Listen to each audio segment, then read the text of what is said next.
Well, first for West Virginia, Deshaun Butler. He is tough. He's got a live body and a very aggressive scorer, averaging just under 23 points per game over his last 7.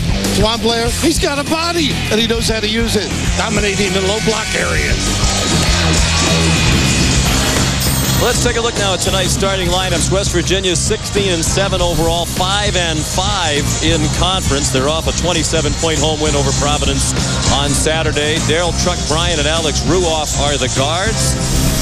And up front, Devin Ebanks, another freshman, with Deshaun Butler having an outstanding junior year, and Wellington Smith. Pittsburgh 21-2 overall, number 4 in the country with their 8-2 conference record. The great point guard Levance Fields with the hot shooting Jermaine Dixon, and one of the best front lines in the country, the headliners Sam Young and DeJuan Blair, and Tyrell Biggs having his best season of his career as a senior. Carl Hess, Curtis Shaw, and Joe Lindsay, the officials. Pitt wearing gold uniforms for just the second time this year. They wore them in a win over Duquesne. And Wellington Smith controlled the tip for West Virginia, clad in blue. Sean McDonough, Jay Billis, Pittsburgh, go! 5 of the last 6 in the win column in this rivalry for Pitt, including a game 15 days ago down in Morgantown, a 79-67 win for the Panthers when Pittsburgh shot 54% against West Virginia, one of the best defensive teams in the conference, the Mountaineers. And they will be patient, West Virginia. They go side to side, a lot of ball screens, flex cut, and active hands once again, Jay, by Pitt. Well, not just the deflection by Blair, but Dixon doing a great job switching off. Jamie Dixon, in his 6th season as head coach at Pittsburgh, he's won at least 20 in every season. And with 2 more conference wins, he'll make it 10 wins or more in the league for every year of his career as well. Amazing numbers off the takeaway by Pitt. What a great start defensively, and a little chug. Not a good one by Butler. Bob Huggins in his 2nd year as head coach at his alma mater, 26 wins a year ago as he took them to the Sweet 16, and 16-7 against a very difficult schedule so far this year. Their schedule ranked 10th toughest in the country right now. How about that screen?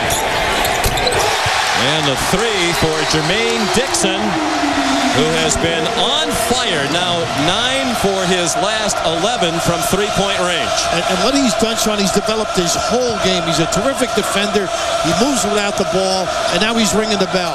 Well, they talked about him not being a great shooter, but he has been knocking shots down ever since his brother Juan Dixon got with him and gave him a few pointers. Yeah, after the Georgetown game, what was it, 1 for 7, I think.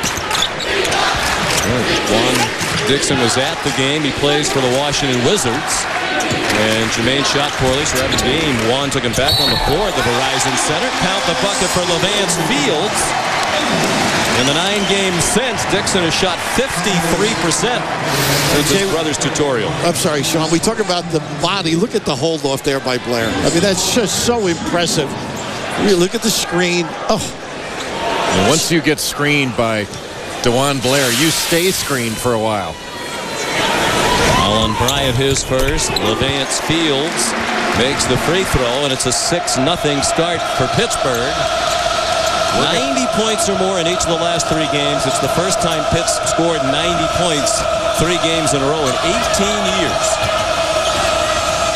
Combine that with great D. Butler short. He's a much improved 3-point shooter this year. Dixon off to Blair. He missed the shorty. Tapped out by Smith. Nice play. Oof. Oh, what footwork. Devin Ebanks has got a lot of ability. He's not a wide player, but he's very athletic and has done a terrific job rebounding and blocking shots. He's going to be a really good one. He's a freshman out of Long Island City, New York, one of the most highly recruited players in the country coming out of high school. Off the Dixon miss, a foul against West Virginia in the rebounding action. It's on Ruoff. Ruoff first and the team's third. Ruoff had to foul there, Sean. There was nothing else he could do. Otherwise, Blair was going to get an easy stick back. And West Virginia needs easy baskets, too. They're going to struggle in the half-court set. Now a Pittsburgh foul on Fields, his first and the first on the Panthers. Jamie Dixon loves the improved offense. He's been a little bit chagrined by the less than Pitt standard defense lately. The last 4 opponents have all shot at least 44% against the Panthers. That's unusual. He was upset after the DePaul game, they tell me. Step back. They won 92-69. This West Virginia team is going to have to run some better offense and get some better shots. They have been struggling on their end. It might be Blair Sean on that little run down the middle. Not a good one. That's one of the cheap ones, and he can't afford that. They're a different team. The 2 losses, he fouled out. And in 2 to Florida State and Rutgers, he had 4, and they struggled. That's the key to beating them. Get DeJuan Blair in foul trouble. Their only losses at Louisville and at Villanova. Good block by Young as Butler went to the bucket. It's 5-on-4 for the moment for Pittsburgh. Fields whipped it underneath, and then Young missed the dunk. He can run the floor, and the acknowledgement was beautiful. Bryant, the freshman. They have 3 freshmen in the top 6 of their rotation. One of them, Ebanks, who gets the friendly roll. They're going to have to use the dribble. They cannot run their stuff efficiently. They've got to set it up with some dribble drives. Well, they have to keep spread. I mean, they run a 5-out motion where they can get some back cuts and some back screens, but they're going to have to keep it spread and make sure they make enough passes to move it from side to side. Vance Fields, tough step back. These are 2 of the best rebounding teams in the Big East. Ebanks gets it to fall, and give this young West Virginia team credit. Fell behind 6-0, and they've scored 6 in a row to get even. And you know, twice now he could have charged. We had great control at the end. They've scored twice in transition as well, and that's one thing they're going to have to do is keep getting out in transition. You're going to keep seeing ball screens from Pittsburgh because West Virginia has not guarded it that well. An offensive rebound. That's his ballywick. Yeah, and that drives Bob Huggins crazy. He has a great admiration and respect for Blair's game, but he thinks the officials allow Blair just to roll his shoulder into the defender, run over the defender down on that block. Well, he definitely dropped that shoulder. Now, whether the defender went down a little bit too easy there's no question that he dropped it, though. He forgot his days at Cincinnati quickly, didn't he? Ebanks, how about that control? Yeah, what a break in this kid, huh? Could have been at Indiana, providing the lift early.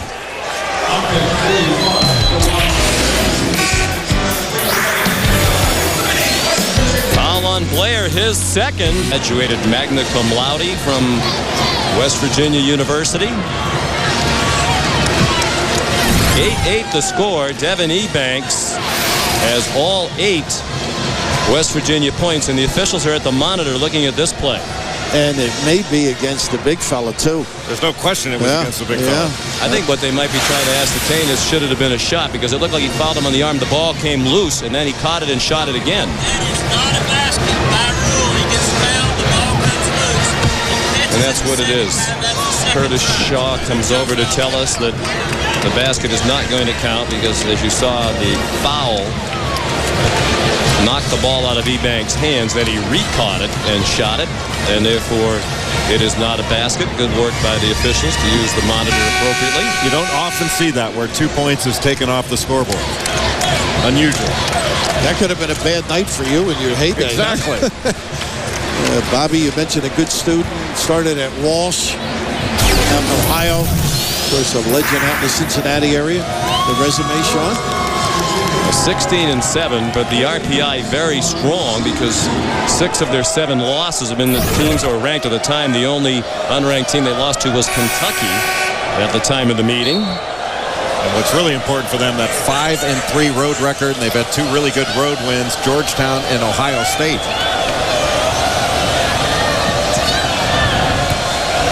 So DeJuan Blair on the bench with 2 fouls, and that's obviously an early concern for Pittsburgh. The tournament resume was brought to you by the Ladders. West Virginia hoping to climb the ladder in the Big East. The schedule does get a little bit easier for them down the stretch. Devin Ebanks has gotten off to a great start. He only averages 9 points per game in Big East play. And there's a different team on the floor now for Pitt, Sean. The perimeter type of game, and Biggs is going to have to play bigger. Brad Wanamaker with the ball now. He's been very effective lately off the bench for the Panthers. Sam Young into the lane to score. He's their leading scorer for the year, averaging just under 18 points per game. He knows he's going to have to take over a little bit now. Well, somebody needed to step in and take a charge there on that drive for West Virginia. They did a good job defensively, just didn't finish the play at the end. And we're off a guy who can beat you outside, but he's gotten better in all facets of the game. That should be a jump ball. And it is. Good defense by Wanamaker, the sophomore from Philadelphia.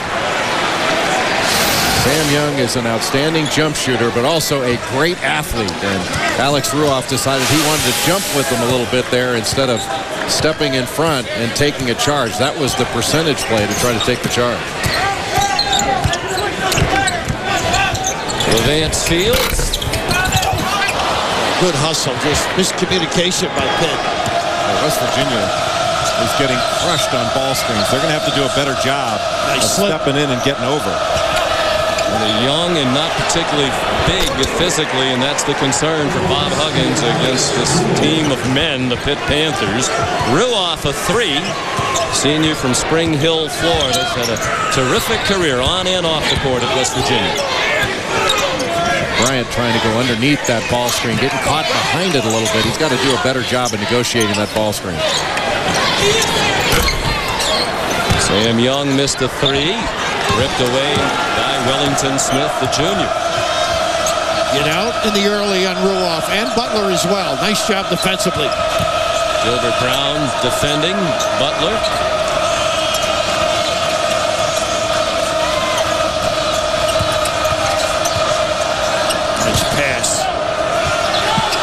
Butler, and he lost it over the end line.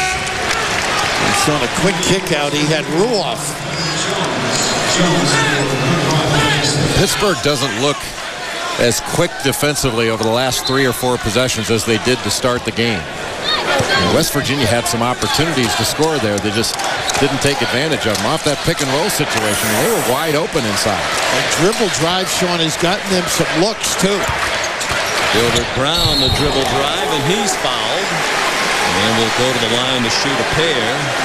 Butler called for his second. So one of the stars on each side with 2 fouls. Blair on the bench with 2. And it looks like Bob Huggins is going to bring Butler to the bench as John Flowers checks in for him, a 6'7" sophomore from Waldorf, Maryland, number 41. Now that's why those cheap fouls really hurt you when you're stepping out to hedge off a ball screen or something like that, 35, 40 feet from the basket. Now, let me ask you, Jay, you've seen a lot of that. I don't know why they just go under until the guy makes a couple out there. Yeah, or you try not to step out and step into his path. You just stretch him out. And we don't see a lot of that. Levance Fields called for using his free arm to try to push the defender away, and that's his second foul. Wow. He did have the arm. I don't know if he extended it, though. Looking on in disbelief. Jamie up now. Both coaches expressing their ire.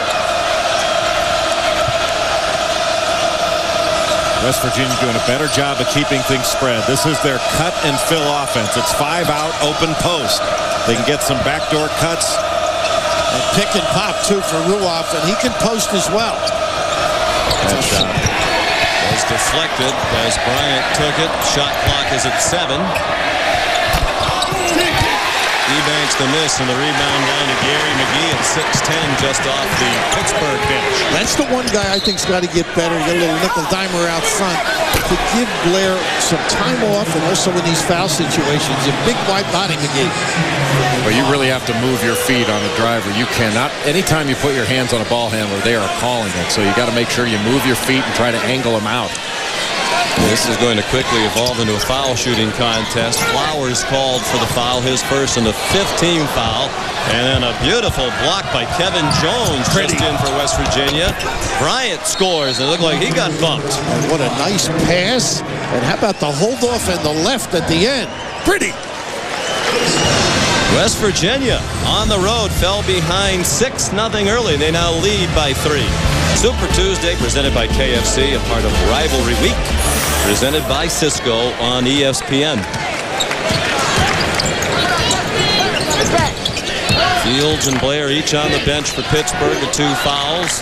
Deshaun Butler, leading scorer for West Virginia, on the bench with 2 on another foul. And a double's perfect double. You can't reach in and give it away. That's the second on Ruoff. When they do, they're really difficult to beat. Pittsburgh trying to find the mark. Now 1 for their last 6 with a turnover since DeJuan Blair went out of the ball game with 2 fouls. And apparently now there's a clock issue. It certainly has been stopped often enough. There have already been 10 fouls called in this game. And some of the best players on both teams saddled with early foul trouble. Blair and Fields still on the bench for Pittsburgh. Ruoff and Butler out with 2 apiece. And you'd have to think, in terms of which team is hurt more, West Virginia is, because they're not as deep. They can't afford to play long stretches against this team without Ruoff and Butler. I think the opposite, simply because now there's not the impetus. You get some offensive rebounds.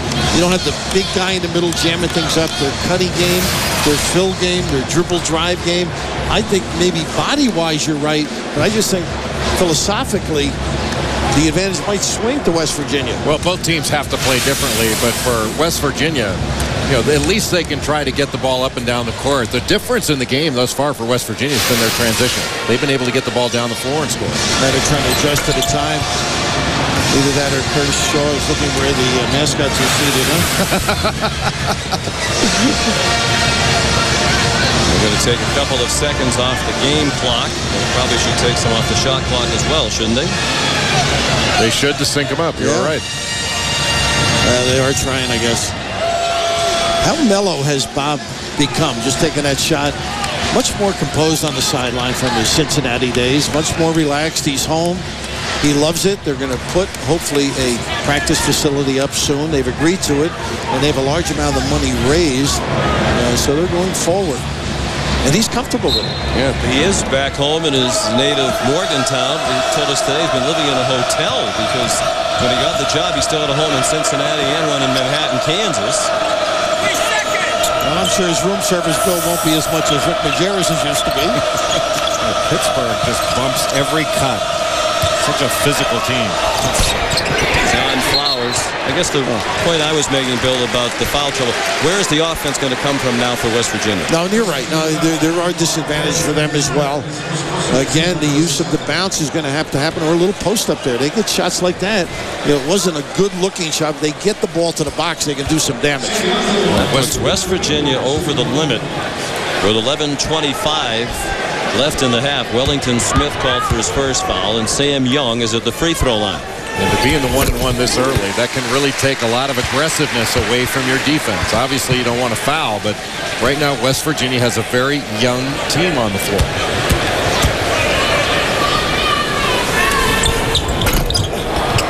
1 out of 2 for Young. Pittsburgh had 6 points on their first 2 possessions. They've scored a total of 5 points since. I love the way they screen and they drive their guy in and then fade. He said he ran this in the early days at Cincinnati, he being Bob Huggins, and when he got Forts in, they became more of a power team. They ran it at Akron as well when he was there. Out of the corner, it drops for Kevin Jones, another of the freshmen. He's from Mount Vernon, New York, where he played on a couple of New York State high school championship teams. He's coming off a pretty darn good game against Providence. He had 8 points and 7 rebounds. And what a high school that was, too. McRae and, of course, Gus Johnson, Ray. Williams, excuse me. Called on Young. His first. Yes, Ray Williams, I have to say. Young turned in there with that little elbow. See, Ebank's got a good game. Boy, if they develop the outside shot, those two. And the 3 of the first 6 are freshmen for West Virginia. It's so difficult to rely upon freshmen, especially with their levels of consistency in the Big East. I mean, this is a league that can really punish youth. I think that's why it's impressive what West Virginia has done with such a young team, and they played most of the year without Joe Mazzulla, who was their starting point guard. He played in only 7 games, recently had shoulder surgery and will be out for the rest of the year. And there's a toughness about him. Nice swipe. How about Smith getting on the floor? What a play. And we'll go back to West Virginia. You saw an example of how they missed Mazzulla right there as his stand-in Darrell Bryant was stripped.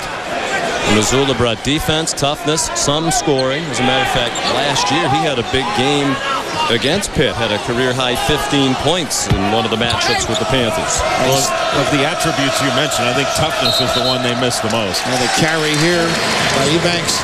And he's been working with the other hand as well, just to get used to it. Third turnover for West Virginia. They don't do that often. They're the best in the Big East in turnover margin of +5 per game. They're trying to lift up a little bit, get everything free throw line or above. How many possessions have we had without a whistle? Just being aggressive so far from the rim. You got to back up on the catch. So it's 2 fouls on Bryant. They have 3 starters now with 2 fouls apiece. So they'll go even deeper into the bench to Will Thomas, who averages 1/10 of a point per game. That's how deep into the bench they are. He's taken only 8 shots all year. Ashton Gibbs, the free throw shooter. Ashton Gibbs, one of those kids that can light it up from deep. Very confident and typical of kids that come to Pitt. They bring them along nicely. They're not rushed into or forced fed. He's been playing some more minutes with Levance Fields. And that's really helped his game. I mean, especially lately, he has played well. You saw the graphic, 50% three-point shooter. He now leads the Big East. He barely qualifies. You need a minimum of 1 make per game. But Gibbs, by percentage, leading the Big East in three-point shooting.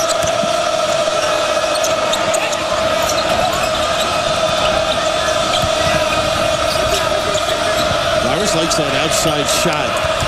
A pump fake, but Pitt doesn't leave the ground. Shot clock down to 5. And a travel. You mentioned not that experienced out there. And Bob Huggins went down the bench looking around for who to put in. I can relate to that feeling. You know? Who wants to play here? A whole lot of experience. Do you think he'll go the entire rest of the half with Ruoff and Butler on the bench? It depends how the game goes and what the score is. As long as they're ahead or tied, if they can stick with him, he'll keep him on the bench for a while. He's got to get toward the end of the game, especially on the road here, to give his team a chance to win. Good defense by Flowers to deny Wanamaker after a strong baseline drive. 9 minutes to go, first half. West Virginia on the road in the backyard brawl, leading by 2, trying to get a split of the regular season series. Yeah, there's their flex cut and duck in, but it's not the same guy receiving it that they're accustomed to. Nice help. Ebanks. Strong rebound by Flowers. Ebanks again, the bank from straight on. How about that? Nice hustle play, come up with the junk, and a little kiss. You know, and that's a shot that West Virginia practices.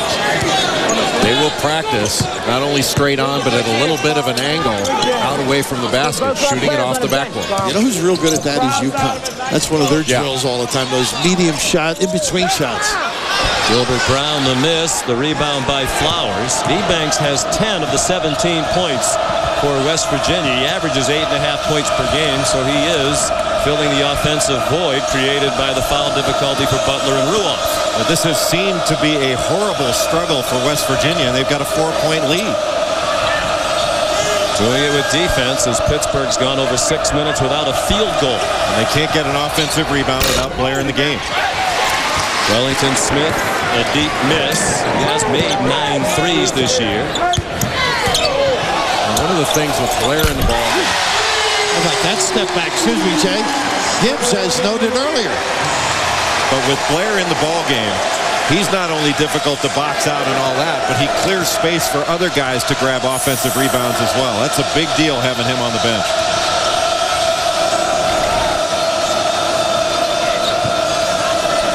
There's their pin down series. And Locke, give it to him.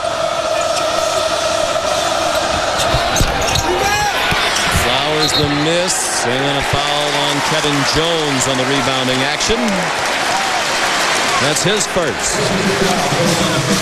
Juan Blair on the bench. Pittsburgh down by 1 on their home floor.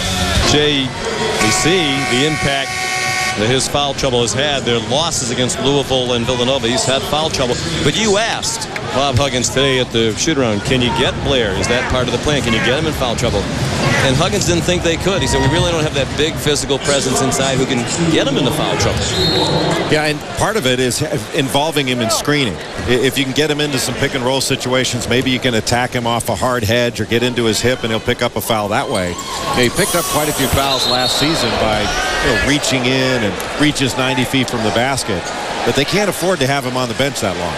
And that is a real problem for Pittsburgh, and something that they've got to work with him to stay out of foul trouble in important games. And of course, the other end of it too, Jay, you're chasing West Virginia on the perimeter. Eventually, you get a little bit tired, you reach in and do something silly. He got 2 cheapies almost for a guy with that bulk.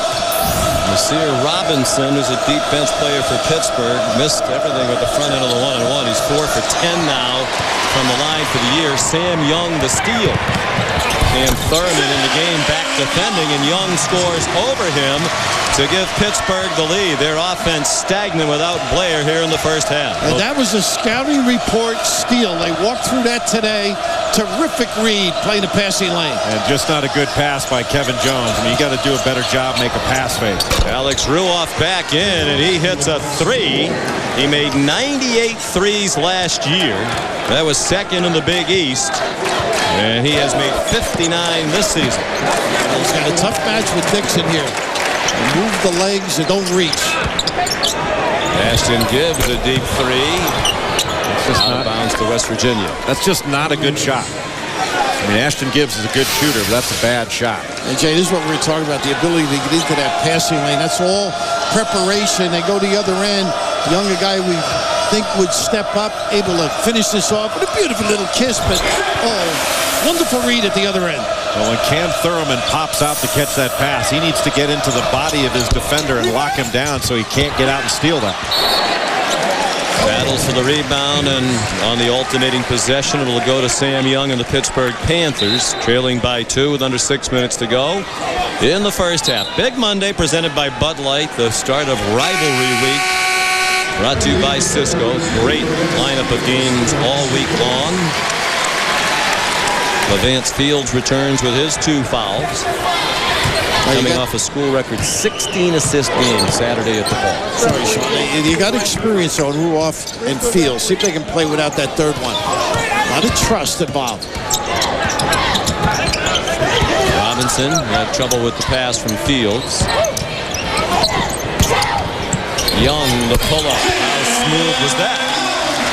You gamble like that, you end up putting pressure on others and give up a goal. I was just thinking that, the gamble. And any time that Pittsburgh is putting Truck Bryant in a pick-and-roll situation, they are getting something good. Sam Young has 7.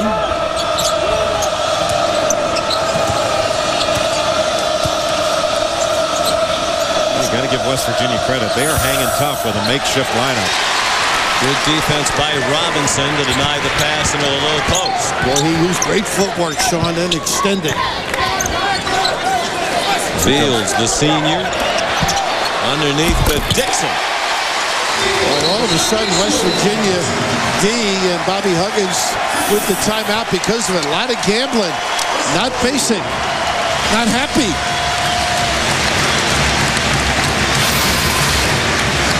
Vance Fields just a little back cut, and Kevin Jones got caught ball watching, and there's the gamble. Bill, and Young is a very good pull-up jump shooter. That used to be his strength, was the mid-range jump shot. Now he's taking it out to three-point range as well.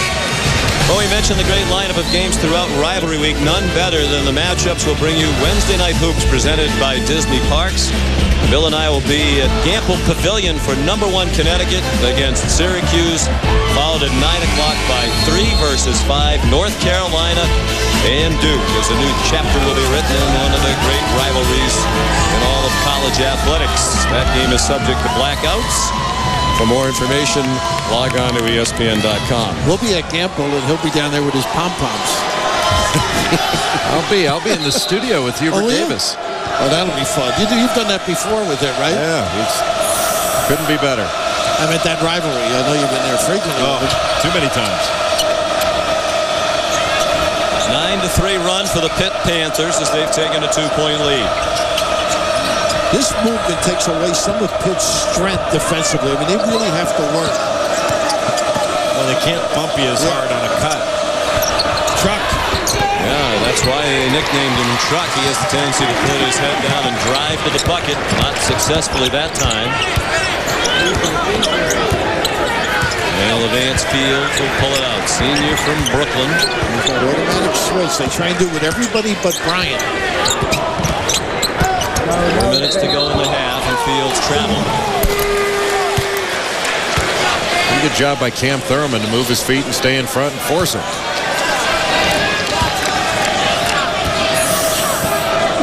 Bob Huggins has gone an awfully long time in this game with Deshaun Butler on the bench. He can get all the way to halftime with Butler with only 2 fouls and still be right in this game. That's going to have been a good job by this makeshift lineup. There's a good cut that forced a foul by Jermaine Dixon. Good job. All right, Reese, thank you. It's Big Monday presented by Bud Light. Low-scoring game. Both teams impacted by foul trouble. Their best players. Juan Blair early on got 2 fouls for Pittsburgh. Deshaun Butler's played only 7 minutes in this first half for West Virginia. Ruoff, Butler, and Bryant all with 2 for the Mountaineers. Blair and Fields 2 apiece. Blair has 2 fouls, 5 rebounds in 5 minutes. They run nicely the flex or double for Ruoff on the out of bounds. Nice help. Jermaine Dixon, the block on Ruoff, and the push the other way. Trouble on the catch by Nasir Robinson. Bryant off for Ebanks. Missed the layup. Pretty good catch, too. They had some heat on it. Well, up and down action for the first time tonight. This game's been at a crawl due to the whistles.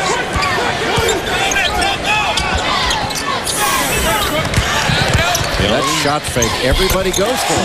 It's amazing. It is so exaggerated, almost cartoonish, and defenders go for it. It's amazing.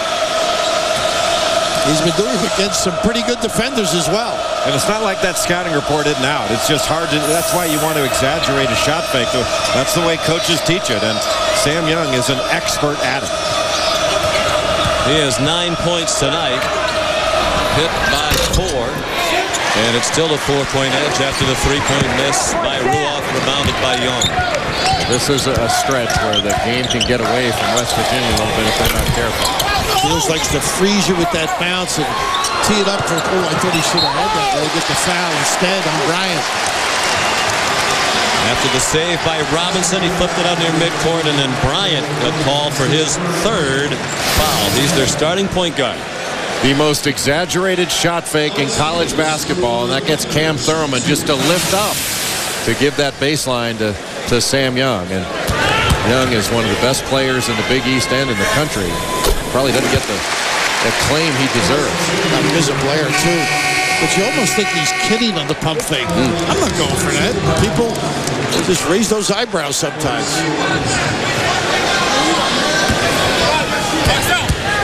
Fields made the first and the second, so now Pittsburgh matches its largest lead in the game. They led 6-0.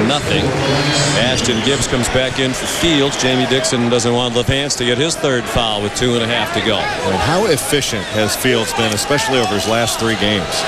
16 assists. I mean, unbelievable, huh? 16, yeah. Well, he's averaged 12 assists in his last 3 games, only 1 turnover. That's pretty good assist-to-turnover ratio. 36 assists, 3 turnovers in the last 3 games. You wonder why they've scored 90 or more in all of them. Now, Ruoff does a great job, and Gibbs fought him for that post-up. Flowers should have given him the ball. Yeah, he should have.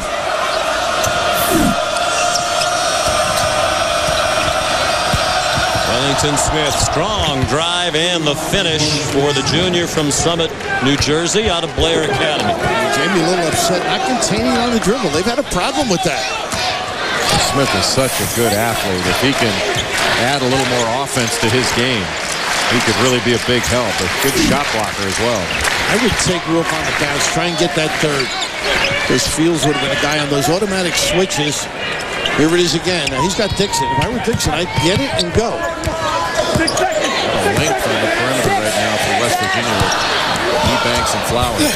Good defense by Ebanks on the Gibbs drive with the shot clock running out. Oh, goodness. Got to see it, but not a good delivery either. Yeah, Smith wasn't expecting the pass, and then the foul at the other end. Well, it's a team that frequently plays without a point guard. Bryant, a kind of a guy that is a combo, but out here you've got all wing people running the show, and that really is a problem. Well, Smith just wasn't looking, and that was a freshman foul by Devin Ebanks. Just a little flick of the wrist that wasn't going to do anything to Sam Young when he was going to the basket. Just let him go. First foul on Ebanks, the 10th team foul, the double bonus with 1:12 to go. Young finishes the three-point play. He has 12. He has 9 games this season of 20 points or more. Boy, that's a big giveaway. You don't get anything and they get the opportunity at the other end for 3. Devastating. Pittsburgh is making West Virginia run right through their chest on cuts. Jump hook wouldn't go for Kevin Jones. This is the largest lead for Pitt now. And Jamie Dixon wants a timeout with 49 seconds left in the half and 31 to shoot. Corkscrew hook. We remind you, Wednesday on ESPN, Rivalry Week continues with a great doubleheader at 7. It's the old school Big East rivalry. 22nd-ranked Syracuse and #1 Connecticut. Hall of Fame coaches jockeying for position on the all-time wins list. And then at 9 Eastern time, North Carolina and Duke. The game subject to blackouts. Actually, the telecast is. Hopefully the game, we won't have any blackouts. Wednesday night hoops presented by Disney Parks. Wait, how about that? That night, you got 4 coaches in the Naismith Basketball Hall of Fame, back to back. That's pretty good. And all of them great players, such as yourself.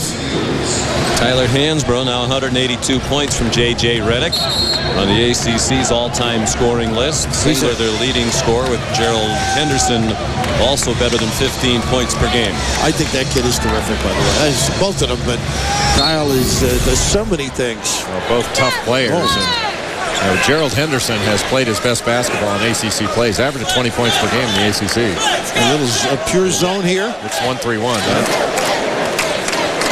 Now they're just exchanging. That's their typical matchup. It bends to where you put people.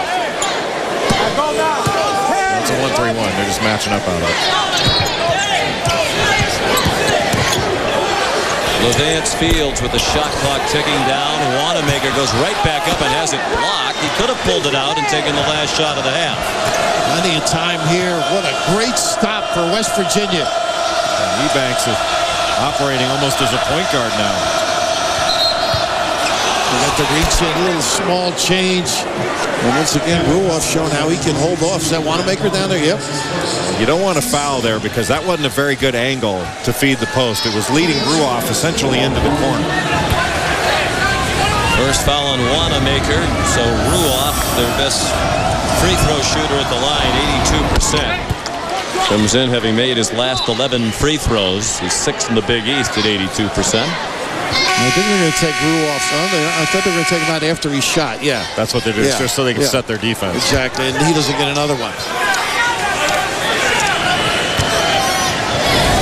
I think it's primarily just so they can set and not allow a quick inbound. Well, it could be both. I don't like to pick sides when you two have your many petty disputes. Our petty differences.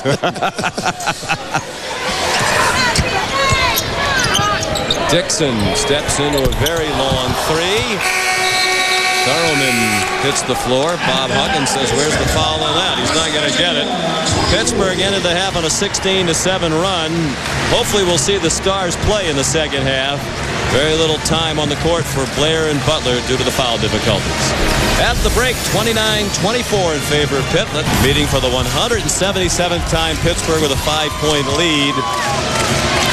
Let's take a look at our side-by-side brought to you by Cars.com. Unfortunately, Butler and Blair spent much of the first half side-by-side with their coaches. Yeah, they picked up those 2 early fouls each and spent the rest of the first half on the bench. And I think it's actually a little bit remarkable considering Alex Ruoff had 2, Deshaun Butler had 2, and Truck Bryant had 3 fouls. That West Virginia's still in decent shape in this game. Butler's 5th shot of the game still hasn't made one. He played only 7 minutes in the first half. He scored at least 17 points in each of their last 8 games coming in. He's been one of the hottest players in the country. So watch out for Blair now because he looks like he's involved. That last rebounding trip, a little more aggressive, maybe frustrated because of the lack of minutes. Levance Fields, he was saddled with 2 fouls much of the first half. Pretty some time on the pine. A beautiful entry into DeJuan Blair for his first bucket of the night. His chest can take any impact on a screen and in the slip. Well, the screen roll, but what about the pass left-handed around the defender? Beautifully delivered by Levance Fields. Deshaun Butler, Devin Ebanks, now Alex Ruoff for 3.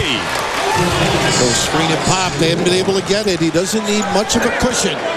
He sets those feet awfully quickly, and Alex Ruoff has turned into a versatile player. He's just a shooter when he got to West Virginia. Now he can drive it. He's a much better defender. A player. He's 3 out of 4 from 3 tonight after 6 out of 7 against Providence Saturday. That time Dixon a nice entry into Blair. And 4 quick points for DeJuan. And a timeout called by West Virginia. DeJuan Blair is one of those players that always thinks he's open. It's just the right angle. DeJuan Blair, scoreless, only 2 field goal attempts in the first half. The 2 fouls kept him on the bench most of the half. Off to a quick start. Pittsburgh has opened both halves quickly offensively tonight. Pittsburgh wears on you. The great second half against West Virginia in their first game. That's what you were talking about. Ruoff mixing this game up. This goes right into the defender, able to turn the corner, but when it looked like he wouldn't be able to turn it, he just was resolute that he was going to get into the lane, even though it wasn't a straight line drive. Jermaine Dixon called for his 2nd foul. So now Ruoff, and you talk about the development of his all-around game. I've already mentioned one of the best free throw shooters in the league. He's 3rd all-time at West Virginia in 3-point field goals made, but he's 7th in career steals, and he's 10th in career assists, despite the fact that he's not really been a true point guard most of the time off the ball. Over 376 assists. That's phenomenal. You're right. He's come in as a wingman scorer. And a great student, ESPN, the magazine, academic All-American, 3.8 in history. Look at the mismatch. When you fade away, go right into him. You got Deshaun Butler on. He's got foul trouble. And foul on West Virginia after the shot. And it's on Ruoff, and that's his 3rd. Blair's got Butler. Nice little face-up, but you don't want to fade away. You should have put the ball on the floor. And Jermaine Dixon scores on the inbounding play. This Pittsburgh team is a very good screening team, and they've got some big bodies that are hard for these thin-waisted West Virginia players to negotiate. This is a dangerous time right now, Sean. They got to score. Hit can shut you out a few trips. Fields the push, and then Smith fouls him from behind. Hard fall by Fields. You could hear his skin scraping across the Peterson Center floor. 2 fouls on Wellington Smith. Now this is just a basketball play. Unfortunately, the feet get tangled up. But you got some tickers in Fields and Blair missing most of that first half. 11 minutes for Fields and only 5 for Blair. Devastating. Trouble on the dribble by Young. There's a turnover waiting to happen, and Jermaine Dixon lost it. Bryant makes the acrobatic layup. Got to give a lot of credit to Wellington Smith for diving on the floor to go after that loose ball. And that was a big and important play for West Virginia to get that. Under on Fields, not bad. DeJuan Blair making the moves inside. And last touch by Pitt. Dangerous play by Butler. He reached in and managed to slap the ball away. A shot of Bobby Huggins over there alongside of Billy Hahn. Well, I'm happy to hear. He told me his wife had not been feeling well. Daughter Ashley helping out. Good for them, working hard. The best goes to that family. His son Matt's up at Vermont as an assistant coach, Billy Hahn's son. Deshaun Butler still can't buy a bucket. And it'll be Pittsburgh ball with a 4-point lead. Less than 4 minutes gone by here in the second half. Pitt won the earlier meeting between these two 15 days ago. They've won 5 of the last 6 overall. West Virginia leads this great rivalry all time 93-83. Do you know what happened, by the way, fellas? 114 years ago tonight? You were there. Sure. Yeah. The first game ever between two colleges. On this date in 1895, Minnesota School of Agriculture beat Hamlin 9-3. 14 now for Sam Young after his first bucket. The two teams back then played with 9 players aside. Sam Young didn't care either. No. Just a fun trivia fact here on Rivalry Week. Or maybe not so fun. But we hope it is a fact. Jones on the floor can take Blair away from the basket, which should help someone like South by Fields. And he kicked it out of bounds. Jamie with the one-handed pickup. Pretty acrobatic for his days at TCU. Well, Sam Young can not only go outside, but he gives a little shove to Butler and creates that space to just throw over the top. And Sam Young is very athletic getting off the floor. And Butler has been shooting that deep one well. I'm not so sure that was a good one. Butler is now 0 for 7 from the floor. Tyrell Biggs. There's Fields peeling his hand away to try to avoid going over the back. Bob Huggins thought he was the last to touch it. The officials do not concur. It's a 6-point lead for Pittsburgh.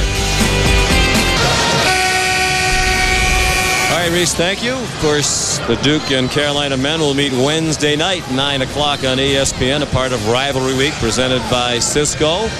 Pittsburgh leads this one by 6. During the timeout, Bob Huggins spent some time talking to Carl Hess. He thought this should have been a foul on Levance Fields, which would have been his third. That's a big no call, and the bonus, Pittsburgh gets the ball too.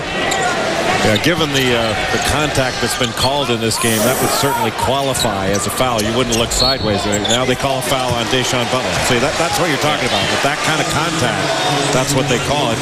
I can understand Bob's point. Young that time, I think, grabbed Butler first, and they got the arm stank. A little bit frustrating.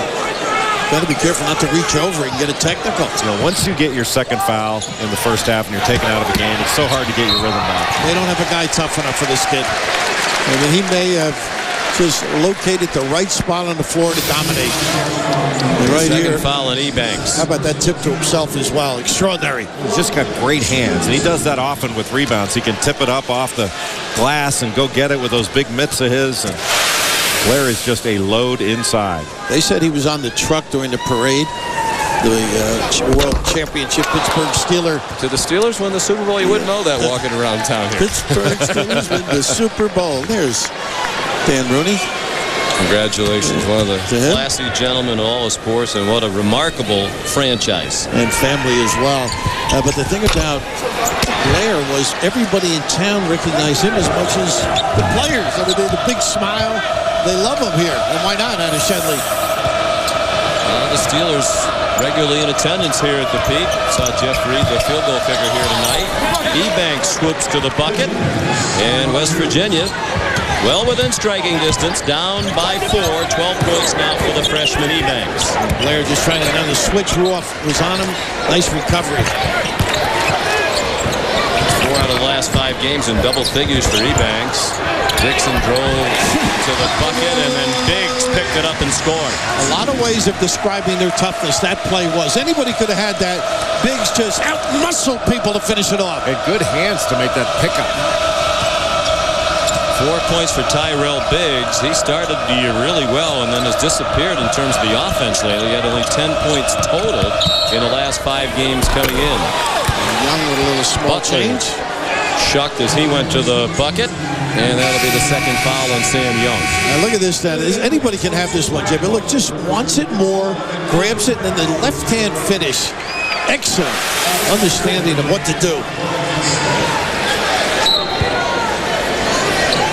Ruoff plays it into Smith with Bryant Pretty. And there's Butler with his first bucket of the night. Just a little flex cut. That's all. A little flare.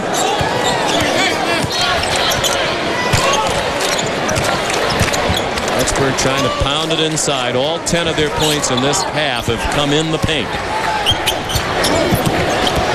They're so strong. Almost like Wanamaker wasn't ready for it because that ball was a bullet. These are those flex cut, Jay. Just goes right over the top of it, and Wanamaker doesn't step up to bump that cutter.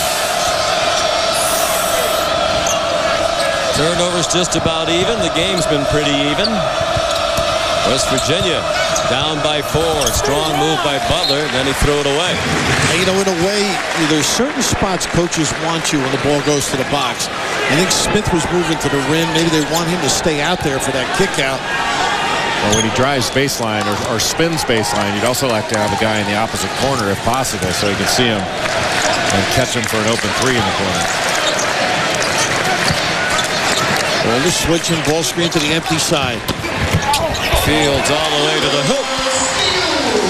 Where they occupy a lot of people. They just refused the ball screen. Unusual for West Virginia not to be over there to try to draw a charge and come over from the weak side. Butler off the mark. Do you guys believe that some buildings just aren't good for some players? Because last year here at the Pete, Butler was 1 out of 9. And he's 1 out of 9 from the floor again tonight. Meanwhile, Wanamaker drills a 3. I defer to Jay. He had problems in a lot of buildings. You know, that could be true, Sean. I think the foul trouble was a bigger factor for him. You know, anytime that you're out for that long in the first half, it is so hard to establish any kind of rhythm in a ballgame. You know, Pitt has made some mental mistakes. Not being on Ruoff there in the early. And here Ruoff gets one. Is that number 4, Sean? If it's on Ruoff, it is. And yes, that's number 4. Just moments after he hit a huge 3 when it looked like Pitt was building some momentum. Ruoff now with 4 fouls, and Cam Thurman's going to come in to the ball game. Bryant has gone out, and Ruoff will go as well. And the puzzle is who's going to score now. With Butler struggling a little bit, he's going to have to step up. That's 5 team fouls on West Virginia here in the second half. Wanamaker guarded by Thurman. Fields with Butler on him. And Smith did a pretty good job fronting Flowers' weak side help. Well, they got Butler there on the foul. They're just not being strong and disciplined defending. When a guy gets by him, they're leaning into it. That was clearly a foul. And it's his 4th, so their 2 best players have 4 fouls apiece. And Butler's in the game with 4. They couldn't get a sub to the table fast enough. Fields lost the handle, and then he reaches in for the foul. My ears hurt from all the whistles. Well, that was a silly one for a guy like Fields getting number 3. Ruoff and Butler, their 2 leading scorers with 4 apiece, and Bryant, their starting point guard, with 3. And now Levance Fields just elected his 3rd for Pittsburgh. Aptly put, backyard brawl. That's what it's turned into. Not physical, but a lot of small change, contact. Nothing free-flowing. And literally, the backyard brawl has been an apt description of this rivalry. There have been fisticuffs in the past. Memorably back in 1963, Pitt beat West Virginia. Gail Catlett, then a player ejected for fighting with Brian Generalovich. How about those 2 great names in the history of these programs? And they were both tossed for fighting. So it has been a brawl over the years. Brown ahead of the pack. Wow, what a breakdown. No balance. Nobody moved back on the drive. And that was just a terrific pass ahead. And letting Brown just run into the ball. This is where it can get away in a hurry if West Virginia isn't careful. And they're using a lot of clock to see what they end up with. Ooh. Good catch by Jones, and he scores inside. Kevin Jones. They love their rookies. They're talented. Jones? He can be a really good defender. Long arms, good athlete. From Mount Vernon, New York, as he mentioned earlier. Lowe's Moore is a great player at West Virginia. In the late 70s, played in the NBA. He's from Mount Vernon. Runs a youth program there. He knows Jones well. Way off, a 3 from Young. I was very surprised when Tony Caridi, the terrific broadcaster for West Virginia, said they had not had an NBA player from West Virginia since Lowesmore until Joe Alexander. Wow, look at this with the Bucks. By the way, where did Tony go to school? Syracuse. I figured you mentioned it. How about Bill Hillgrove?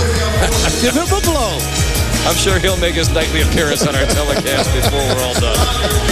They have some very good shooters. As coached by former West Virginia mentor John Beilein, who helped establish the foundation. Bob Huggins is building on it. This West Virginia program's been in the Sweet 16 3 out of the last 4 years in the NCAA tournament. Greg Thurman's got to be careful. He's going to try and be physical, but that's what you got to put a body on him and compete against Blair down there. Well, they're trying to front the post, and it's going to be very difficult to stay in front. Tough shot, but he knocks it down. You need a roll of quarters to get around that derriere. Not sure I want to know what that means. Well, toll. You know, it's a long trip.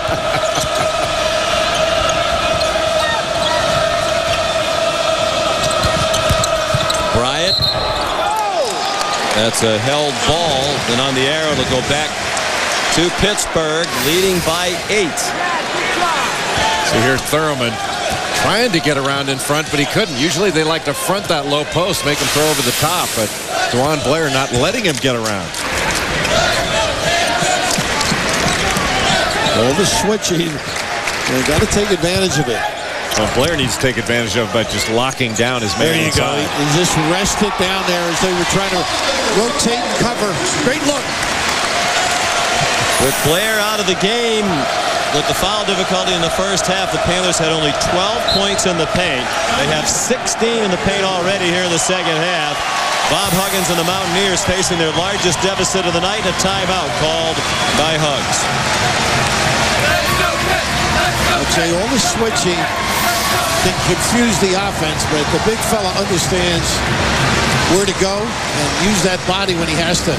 They just can't cover all that. Yeah, Thurman just a little bit slow in getting over there. Same thing with Ebanks, not dropping down to pick up Blair, but boy, when he locks into you, it is so hard to get around him. You can't break contact on him. Bob trying to get guys to be tougher. It's just not the style of this team at this point, I don't think. Well, part of the problem, I think, for West Virginia, they've not run good offense, and their offense hasn't really helped their defense. They've turned the ball over too much. That's allowed not only extra possessions for Pittsburgh, but they've allowed a few runouts and some really easy scores by the Panthers. You want to have to make Pittsburgh play against your half-court defense. Pittsburgh was 10 out of 28 from the floor in the first half. They're 10 out of 14 in the second half, as you saw on the graphic. Dixon doing a good job getting out of Ruoff. Stumbles a little bit. And Bob Huggins isn't going to wait any longer with Ruoff struggling on offense. They're their top 2 scorers. Butler and Ruoff both were on the bench with 4 fouls. He's put Ruoff back in. But it's Gibbs with a deep 2, and Pittsburgh continues to pull away. You ought to get into coaching. He's got Butler coming in now, too. And you're right. It's pull away. You don't want to lose. Wait till the end and lose it. Well, as you said, Bill, in the first meeting, West Virginia hung in there for about 30 minutes and then got worn down by Pittsburgh, and Pittsburgh again pulling away in the second half. In the chest defense, it wears on you, and they get a double dribble here.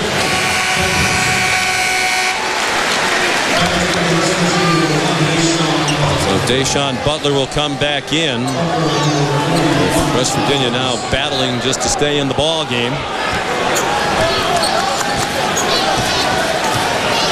This has just been methodical in the second half by Pittsburgh. Now, you were saying at halftime, Jay, you take 2 starters out and stars. It's a whole different team for any team, particularly Pitt and Blair turning right into the traffic. I don't think he had time to turn. There's no question this was a foul. Now watch though. Watch his arm here. Don't you think he has a right to come down? Not there. I think he was under him. You usually stick up for the big guys. That defender had a right to that spot. Blair Did he get there? Went into them. Did he get there before he came down? Is my point. Yeah, he was on his feet there. Juan Blair just got a technical, so that is 2 personals picked up there in that sequence, giving him 4. Ruoff misses the first free throw. That is major. Let the coach do the talking. And the second one rattles in, and now it'll be West Virginia ball. He was there. That defender's entitled to that spot. I don't think he was there. I think you have a right to come down. Well, he came down, then he turned and hit him with his arms. That was after the fact.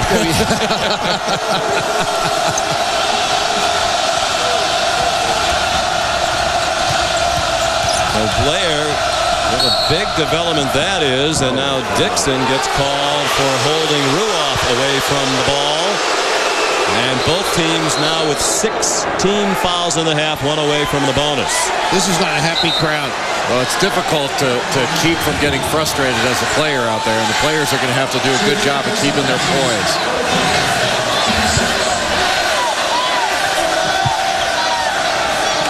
Jones to Bryant. Out there with Ebanks, Butler, and Ruoff. Butler missed the 3. Ruoff slapping at the ball. Has to be careful. He has 4 fouls. He's defending Dixon, and he blocked the shot out of bounds. A nice hustle as well with Ebanks right behind him. Ruoff took a shot in the head, I guess. From Ebanks. From his teammate. Ebanks coming over there to block it. Might have inadvertently hit Ruoff in the back of the head. Very sympathetic audience, much like I was when you got that contusion up in Boston. My hematoma. Hematoma. From which I barely recovered months later, courageously. Well, Fields playing with 3 fouls. Blair back on the bench with 4 after the personal and technical. Fields the left-handed layup. And Biggs providing the same kind of screen. How about that? Young and Ruoff ran into one another, but Biggs holding off, opened up that lane.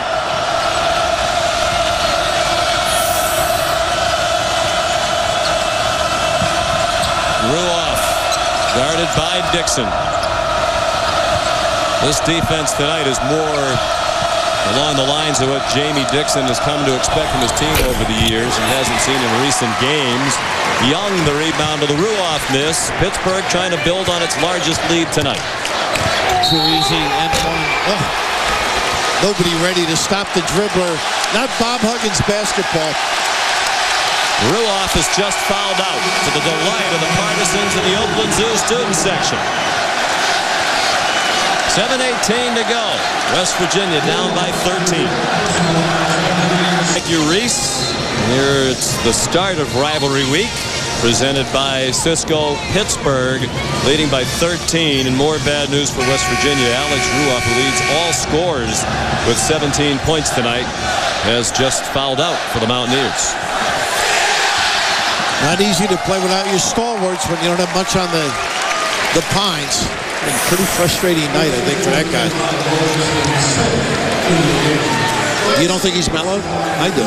Yeah, I think he has. He had to. I mean, he had a heart attack in 2002, and I think for his own health and well-being, he needed to mellow out a little bit. And we're very happy you had your annual physical here at Pittsburgh today, and everything went great. Do you have any good thoughts you want to share with the country? Yes. I'm happy to spread the news of your good health, which is a shock to many medical professionals, but it continues miraculously year after year. It's amazing what you can do to overcome late evenings with YouTube. That embalming fluid working out well. Countdown to our action on Wednesday. Syracuse, UConn, North Carolina, and Duke. Less than 48 hours away now. It starts at 7 o'clock Wednesday night. Jones in the right place after a miss by Butler. Butler's got to change his game a little. He's settling deep, put it on the deck, and post up a little bit. Part of that's the rhythm. He hadn't had any in this game. He's starting to force things. And when a scorer isn't getting his normal shots, it's very difficult to establish that rhythm later on in the game. Young's been getting his shots and making them up to 16 points now for Sam. Is that what Johnny Dawkins told you? Yeah, he told me that. That and get out of the way, I've got an ankle. What a great talent. They don't give you lanes. I mean, that looked open, and the hands went up, shadowing it and protecting. Running out of time on the shot clock. Bryant. Look at this shot. run out. Must have been blocked by Dixon, and he leaks out and scores. I'll tell you what, Trent Bryant, that was a difficult shot, but I thought he got fouled. I thought when he was trying to turn the corner there, the defender put his hands on him, and I thought he fouled. Tell you what, though, you don't make mistakes against this team. If you have an orange shot, you better protect. That's a number of runouts lately. Wellington Smith. A 3-ball out of the corner. Just his 10th 3 of the year. Gets West Virginia back within 14 points. 5 points tonight now for Wellington Smith. That's his game. He's a good standstill shooter. He's an even better driver. If he can improve his offense, he's such a terrific athlete. Wanamaker is open. He's been a hot player lately for Pittsburgh. Double figures in 3 of the last 4 entering tonight. And he has 6 tonight. Wanamaker open by a mile. Dribble drive, kick, and get the puppy set. He had hit 15 of his last 22 coming into this game. And this is a confident offense by the Pittsburgh Panthers. Stepping into his shot, came down in the same spot he took off from. Relentless, and so's that guy. He's their leading scorer off the bench, averaging 6 per game. Wednesday Night Hoops presented by Disney Parks. Hard to imagine a better college basketball doubleheader than that lineup. 2 great rivalries in the Big East, Syracuse and Connecticut. And then North Carolina and Duke at 9 Eastern time. Part of Rivalry Week presented by Cisco on ESPN. For more information, log on to ESPN.com. Then we'll be in Hartford next Monday night when these Pittsburgh Panthers are at the XL Center downtown to take on Connecticut. Pretty exciting times, as both of you mentioned. Hall of Famers on the bench and great players on the floor. I'm not sure that Tyler Hansbrough, I don't think Tyler Hansbrough's ever lost in Cameron Indoor Stadium. Nice pass by Bryant to Deshaun Butler. Just 4 points for Butler, who's been in double figures in each of the last 14, and in 21 out of 23 this year. He'll have to hustle to make double digits tonight. And Pitt got lost on that play. Speaking of getting lost, they're heavy lost. That'll be it for Butler. Yep, he's done. So both Butler and Ruoff, their top 2 scorers, have fouled out tonight, and they're not going to win when that happens. No, not at all. They need everything going, and when they do have it, they're pretty tough. Third time this year Butler has fouled out, and the second time that Ruoff has been disqualified on fouls. It's a season low 4 points tonight. And Bob using all 20 seconds. And Larry Harrison alongside Bobby. Former head coach at Hartford. They were together in Cincy. There's Billy Hine, we mentioned earlier.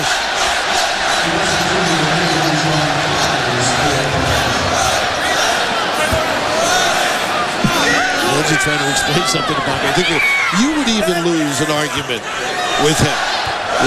I've already lost many with him. What? Did I hear that correctly? Did you concede that nobody wins an argument with Bob Huggins? You didn't quit, though. You just ran out of time. He had to get to his next argument. Young converting from the free throw line. He's going very soon to move into the top 10 in scoring all time at Pitt. 1,603 points starting into tonight, and 18 tonight. He's now 12 away from tying Brian Shorter for 10th place all time at Pitt. You know, Jay, it's so hard to follow these cutters, and they've done an excellent job, Pitt. And they are running quickly, ball reversal. It is a task that is difficult. And one of the things Pitt doesn't get as much credit for as they deserve is they're a pretty good transition team. Yeah, they sneaky. They sneak fast break. We're talking to Tommy Harrion, the outstanding assistant coach for Pitt before the game tonight. I said that to him, and he said, well, you have one of the best rebounders, one of the best point guards in the country. Why wouldn't you get the rebound, get out and run a little bit? And it's great to have a guy with that experience next to him. Then a head coach, of course, longtime assistant to Pete Gillen. And there's my guy. Seton Hall Prep dad, as you well know, has worked with us at Seton Hall. My first captain, he and Gary Cavallo. And this kid came in his first year They played St. John's at opening big Monday, and they got wasted. Ben's first year, Ben Howland, and the rest was like an upward climb, steady, and then Jamie took control and moved it up another notch. I think of the great point guard thing. There's a lot of great traditions that Pittsburgh has established in their program in recent years. But Levance Fields this year became the 6th player in Pitt history with 1,000 points or more and 500 assists. Carl Krauser, Brandon Knight, who we saw, Jerry McCullough, Sean Miller, Jarrell Porter. And there are some outstanding performers in that list. Yeah, Matthews, Curtis Aiken. I mean, you go way back.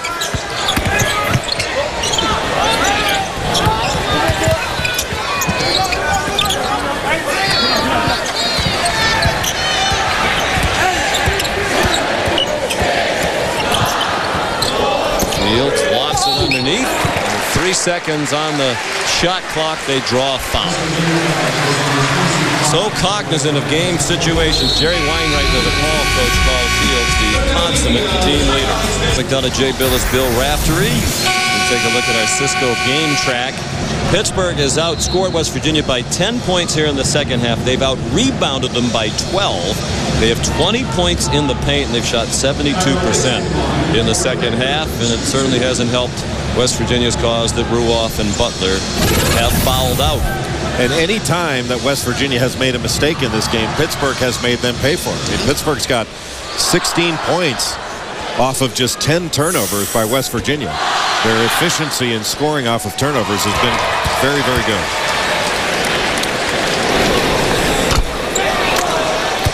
First free throw would not go for Tyrell Biggs, senior from Nanuet, New York.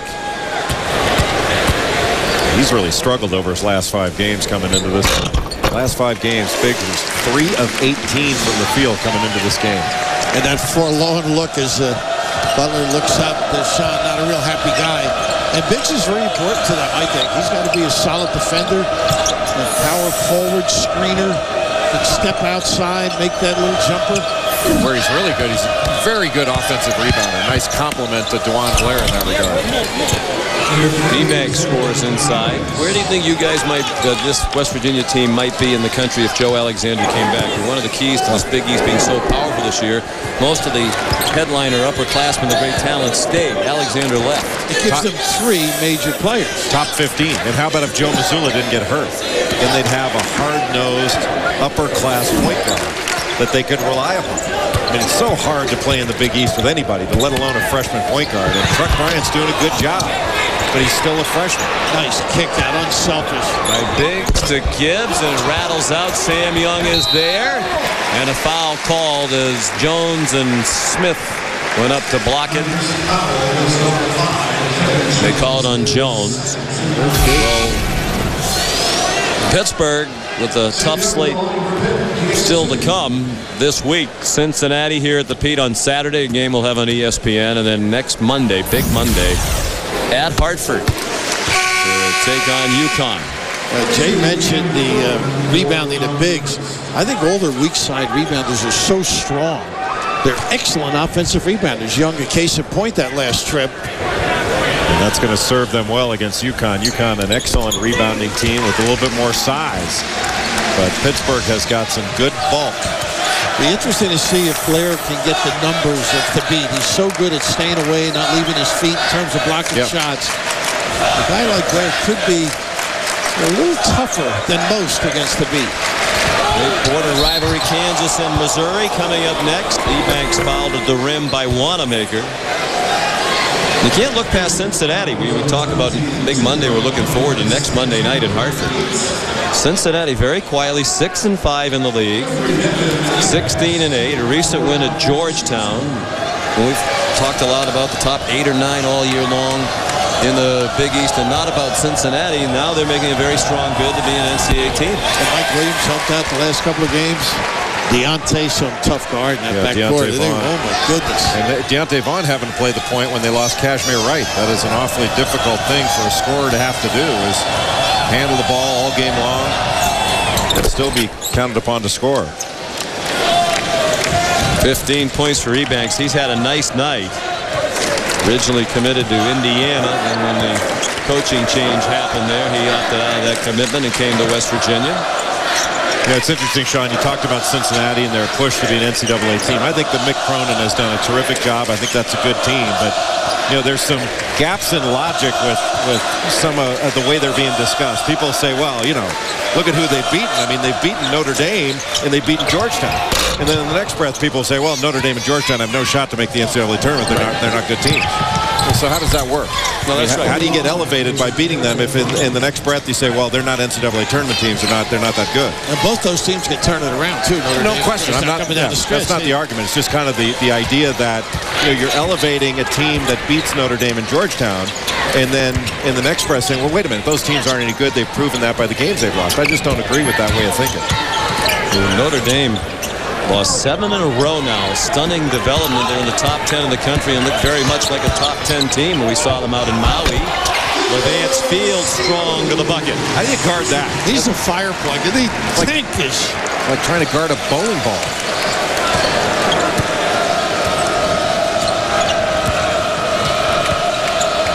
Ticking down to a minute to go. 177th version of the Backyard Brawl in basketball is going to go to Pittsburgh, and they'll sweep the regular season series. Time now for our Sonic most valuable player of the game, and it is Sam Young, who has led all scorers with 20 points tonight. That's just about a typical night for the senior from Clinton, Maryland. His 10th game this season. 27th of his career with 20 points or more. Doesn't he show the value of a senior? A guy who's been through it. Really good player. I think also that shows the difference in the two teams. You have a guy like Blair having some problems. You got Fields who had some problems. And your third guy steps up in a terrific fashion. Young at heart. Look at him looking at that camera. He's heard your comments. So he was looking right at you saying, third guy. What do you mean, third guy? You're right. I apologize. I think we all thought early in the year the team that started losing games, the hardest thing for a coach was to stop that, because you knew you were going to have 5 or 6 tough games in a row. Everybody was going to run into it, and it can be devastating. So putting the skids on for Georgetown and ND are very essential. They can turn it around as quickly as it went south. They can, but you know what I find interesting, Bill and Sean, is it takes so long to build up the confidence and swagger of a team, and it doesn't take very long in the Big East for that to be torn down. It's a valid point. Now, Sean hasn't lost his confidence over the years.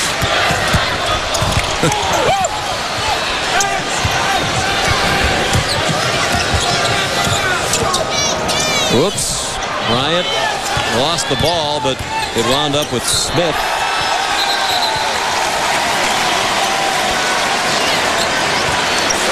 And a foul called on the baseline. Ryan Teasy, a walk-on, is in the game.